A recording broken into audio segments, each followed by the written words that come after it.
మహారాష్ట్రలో కాంగ్రెస్, మన రాష్ట్రంలో కాంగ్రెస్, ఢిల్లీలో కేంద్ర ప్రభుత్వం కాంగ్రెస్.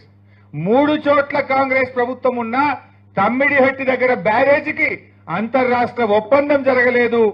మరి దానికి ఒక్క అడుగు కూడా ముందుకు పడలే. ఆ రోజు ఏం చేసిండు వాళ్ళు? అసలు తమ్మిడిహట్టి దగ్గర పని స్టార్ట్ చేయలే. హెడ్ వదిలి టైల్ దగ్గర ఎక్కడెక్కడో పోయి సొరంగాల దవుడు, కాలువల దవుడు, మొబిలైజేషన్ అడ్వాన్స్ పేరు మీద వేల కోట్ల రూపాయల బిల్లులు ఎత్తిండ్రు.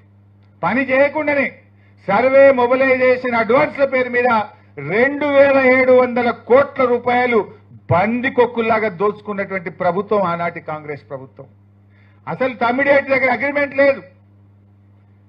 బీఆర్ఎస్ వచ్చింది, తెలంగాణ వచ్చింది, కేసీఆర్ గారు ఆదేశించారు. వెంటనే మహారాష్ట్ర బొల్లివంటే మా శ్రీధర్ దేశపాండే గారు, నేను, మన నీటిపారుదల శాఖ సలహాదారులు పెద్దలు విద్యాసాగర్ రావు గారు, మేమందరం ఢిల్లీ, ముంబైకి వెళ్ళాం. ఆ రోజు అక్కడ కాంగ్రెస్ ప్రభుత్వం ఉండే. ముషర్రాఫ్ అని అక్కడ నీటిపారుదల శాఖ మంత్రిగా ఉండేవారు. మేము వెళ్లి కలిస్తే మేము ఒప్పుకునే ప్రశ్నే లేదు.